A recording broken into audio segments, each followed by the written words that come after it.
ಮಂಡಲ ಮಧ್ಯದೊಳಗೆ ಬೆರೆಯುತಿಹ ಕರ್ನಾಟ ದೇಶದೊಳಿರುವ ಕಾಳಿಂಗನೆಂಬ ಗೊಲ್ಲನ ಪರಿಯ ನಿಂತು ಪೇಳ್ವೆನು.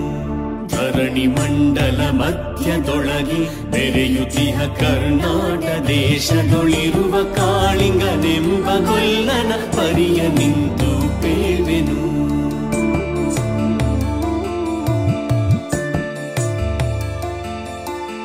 ಎಳೆಯ ಮಾವಿನ ಮರದ ಕೆಳಗೆ ಕೊಳಲನೂದುತ ಕೊಲ್ಲಗೌಡನು ಬಳಸಿನಿಂದ ತುರುಗಳನ್ನು ಬಳಿಗೆ ಕರೆದನು ಹರುಷದಿ.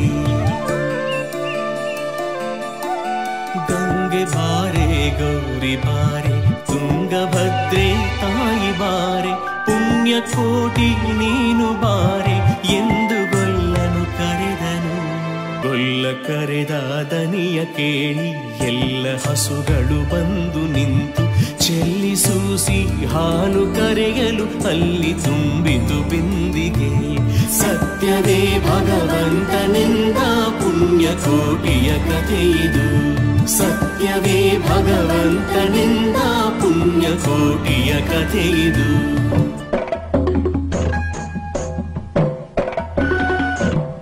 ಹಬ್ಬಿದ ಮಲೆ ಮಧ್ಯದೊಳಗೆ ಅರ್ಭುತನೆಂದೆಂಬ ವ್ಯಾಘ್ರನು ಅಬ್ಬರಿಸಿ ಹಸಿ ಹಸಿದು ಬೆಟ್ಟದ ಕಿಬ್ಬಿಯೊಳ್ಳುತ್ತಾನಿದ್ದನು. ಸಿಡಿದು ರೋಷದಿ ಮೊರೆಯುತ್ತಾ ಹುಲಿ ಗುಡುಗುಡಿಸಿ ಬೋರಿಡುತ್ತ ಚಂಗನೆ ತುಡುಕಲೆರಗಿದ ರಭಸ ಕಂಜಿ ಚದರಿ ಹೋದುವು ಹಸುಗಳು. ಪುಣ್ಯಕೋಟಿ ಎಂಬ ಹಸುವು ತನ್ನ ಕಂದನ ನೆನೆದುಕೊಂಡು ಮುನ್ನ ಹಾಲನು ಕೊಡುವೆನೆನುತ ಚಂದದೀತ ಬರುತ್ತಿರೆ. ಹಿಂದೆ ನಗೆ ಆಹಾರ ಸಿಕ್ಕಿತು ಎಂದು ಬೇಗನೆ ದುಷ್ಟ ವ್ಯಾಘ್ರನು ಬಂದು ಬಳಸಿ ಅಡ್ಡಗಟ್ಟಿ ನಿಂದನ ಹುಲಿರಾಯನು. ಸತ್ಯವೇ ಭಗವಂತನೆಂದ ಪುಣ್ಯಕೋಟಿಯ ಕಥೆಯಿದು.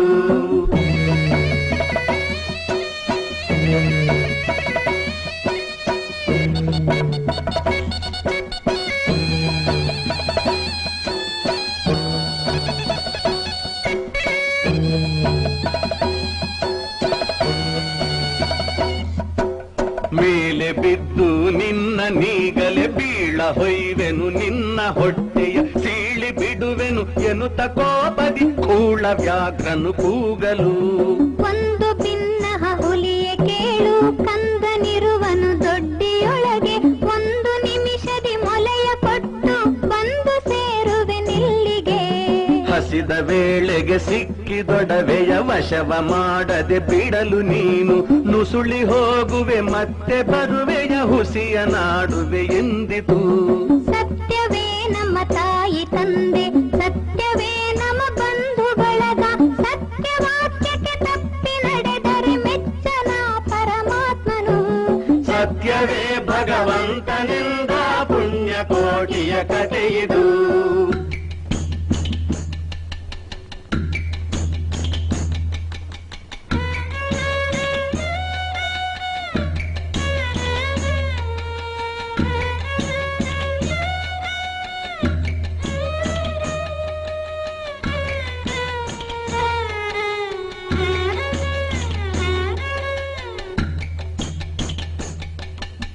ಒಂದು ತಿನ್ನುವೆನೆಂಬ ಹುಲಿಗೆ ಚಂದದಿಂದ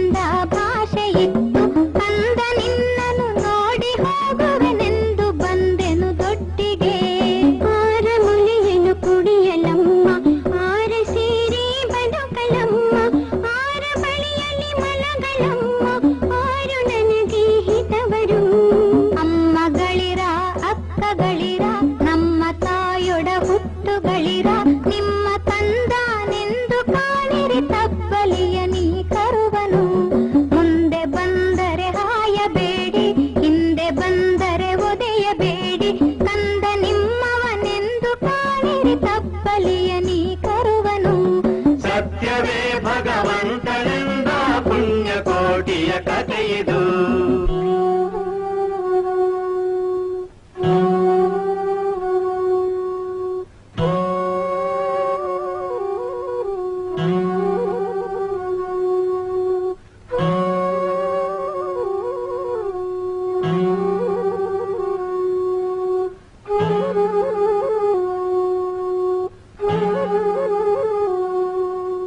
ತಬ್ಬಲಿಯು ನೀನಾದೆ ಮಗನೇ, ಹೆಬ್ಬುಲಿಯ ಬಾಯನ್ನು ಹೊಗುವೆನು, ಇಬ್ಬರ ಋಣ ತೀರಿತೆಂದು ತಬ್ಬಿಕೊಂಡಿತು ಕಂದನ. ಗೋವು ಕರುವನು ಬಿಟ್ಟು ಬಂದು ಸಾವಕಾಶವ ಮಾಡದಂತೆ, ಕವಿಯ ಬಾಗಿಲ ಸೇರಿ ನಿಂತು ತವಕದಲ್ಲಿ ಹುಲಿಗೆಂದಿತು. ಖಂಡವಿದೆಕೋ ಮಾಂಸವಿದೆಕೋ, ಗುಂಡಿಗೆಯ ಬಿಸಿ ರಕ್ತವಿದೆಕೋ, ಚಂಡ ವ್ಯಾಘ್ರನೆ ನೀನಿದೆಲ್ಲವನುಂಡು ಸಂತಸದಿಂದಿರು. ಪುಣ್ಯ ಕೋಟಿಯ ಮಾತ ಕೇಳಿ ಕಣ್ಣ ನೀರನ್ನು ಸುರಿಸಿ ನೊಂದು, ಕನ್ನೆಗಿವಳನು ಕೊಂದು ತಿಂದರೆ ಮೆಚ್ಚನ ಪರಮಾತ್ಮನು. ಎನ್ನ ಒಡ ಹುಟ್ಟಕ್ಕ ನೀನು ನಿನ್ನ ಕೊಂದು ಏನ ಪಡೆವೆನು ಎನ್ನುತ್ತಾ ಹುಲಿ ಹಾರಿ ನೆಗೆದು ತನ್ನ ಪ್ರಾಣವ ಬಿಟ್ಟಿತು. ಸತ್ಯವೇ ಭಗವಂತನಿಂದ ಪುಣ್ಯ ಕೋಟಿಯ ಕಥೆಯಿದು. ಪುಣ್ಯ ಕೋಟಿಯು ನಲಿದು ಕರುವಿಗೆ ಉಣ್ಣಿಸಿತು ಮೊಲೆಯ ಬೇಗದಿ, ಚನ್ನಗೊಲ್ಲನ ಕರೆದು ತಾನು ಉನ್ನತಾದಿಂತೆಂದಿತು. ಎನ್ನ ವಂಶದ ಗೋಗಳೊಳಗೆ ನಿನ್ನ ವಂಶದ ಗೊಲ್ಲರೊಳಗೆ, ಮುನ್ನ ಪ್ರತಿ ಸಂಕ್ರಾಂತಿಯೊಳಗೆ ಚೆನ್ನ ಕೃಷ್ಣನ ಭಜಿಸಿರೈ.